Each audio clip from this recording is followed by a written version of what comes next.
আসসালামু আলাইকুম। আশা করি সবাই ভালো আছেন। কালকে রাত্রিবেলা করলা ভাজি দিয়ে ভাত খাওয়ার সময় মনে পড়ে করলা ভাজি আর ডাইল খাইছি অনেকদিন হয়েছে। তো সকালবেলা ঘুমে ঘুম দিয়ে সোজা চলে এলাম বাকালায় ডাইল কেনার জন্য। বাসায় তো করলা ভাজি করাই আছে, খালি ডাইল পাক করলেই চলবে না। এই জন্য বাকালায় দিয়ে এক প্যাকেট ডাইল লই এলাম সাতরিয়ালে। বাসায় গিয়ে ডাইল পাক করার জন্য পেঁয়াজ রসুন টসুন সবকিছু লইয়া চলে এলাম কিচেন রুমে। আইয়া প্রথমে ডাইল প্যাকেটের অর্ধেক পরিমাণে লইলাম পাক করার জন্য, আর সুন্দর মতো ধুইয়া চলে এলাম বাসায় ডাইলের ভিতরে পানি দেওয়ার লাগে। আইয়ে দেখেছেন বাসায় তো ফিল্টারের পানি শেষ হয়ে গেছে। তো কি করা যাবে, খাবার পানি দিয়ে দিলাম। ফিল্টারের পানি শেষ হয়ে গেছে, 2 দিন হয়ে গেছে। আলিশামি করে আনি না, খাবার পানি দিয়ে পাক শাক করি। আজকের পানি আনতে হইবে। যাই হোক প্রথমে ডাইল পাকাইতে হইবে। যাই হোক প্রথমে পানি দিয়ে সুন্দর মতো বসাই দিলাম। এরপর অর্ধেক পরিমাণে একটা পেঁয়াজ কাটে দিয়ে দিলাম, আর লগে একটু হলুদ দিয়ে দিলাম, কয়টা কাঁচামরিচ এনে দিয়ে দিলাম। আর কাঁচামরিচ দেওয়ার পরে ডাইকে রাখিয়ে দিলাম। এখন আর বর্তমানে কোনো কাজ নেই। আস্তে আস্তে বাগার দেওয়ার জন্য পেঁয়াজ রসুন টসুন সুন্দর মতো কুচাই রেডি করলাম। আমি যখন প্রথমবার ডাইল পাকাইছি তখন মনে হচ্ছে ডাইল পাকাইনে কত বড় জানি একটা কঠিন কাজ, কিন্তু পরবর্তীতে এইটাই সবচেয়ে সোজা কাজ। যাই হোক এদিকে ডাইল সেদ্ধ হইতে আসলে, আর এদিকে বিলেইটা খালি আইয়ে পায়ের লাগে গসতে আছে। তো বিলেইটারে কিছু খাবার দিয়ে দিলাম।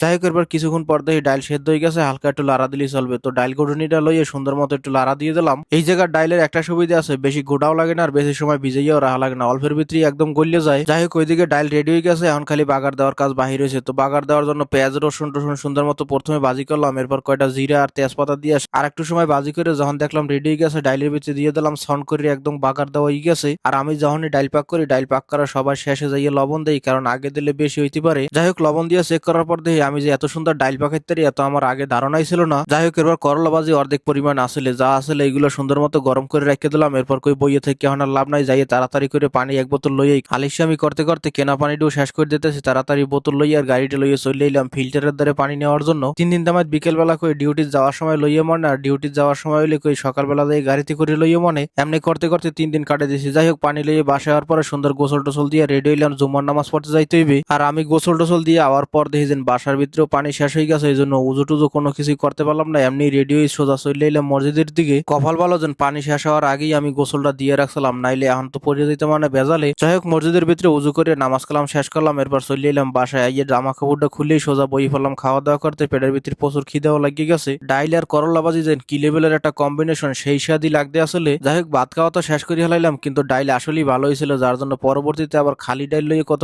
খালি ডাইলও খাইলাম। আর খাওয়া দাওয়া শেষ করার পর কাপড় চোপড় ধুইতে হবে। কাপড় চোপড় ধোয়া লইয়ে পরে গেছি একটা বেজাল। এদিকে 2টা সাদা শার্ট আর একটা হচ্ছে কালা প্যান্ট। এখন সাদা শার্ট কালা প্যান্ট যদি একলগে দিয়ে দিই তাহলে সপ্তাহের কালার একদম চেঞ্জ হয়ে যাবে। কালা প্যান্টটা একবারও ধোয়া হয় না, এই জন্য ভিতরে আর দিলাম না, খালি সাদা শার্ট আর গেঞ্জি টেঞ্জি যা আসলে এইগুলোই দিয়ে দিলাম। আর বাসায় পানি আসলে না যেহেতু, এই জন্য সবাই কাপড় চোপড় ধোয়ার জন্য পরে গেছে সিরিয়ালে। আমার সিরিয়াল আইতে আইতে একদম সন্ধ্যা হয়ে গেছে। পানি আইছে আসরের আজানের একটু আগে আগেই। আর সবার ধোয়া যেহেতু একলাগে পড়ছে, এই জন্য রোদ দেওয়ার জন্য জায়গাও পাইতেছিলাম না। এই জায়গায় 2টা ওই জায়গায় একটা এমনি করে রোদ দিতে আসলাম। আর আমার মনে হয় এটা রোদ দেওয়া কইলে ভুল হইবে, আমি রাত দিতে আসলাম।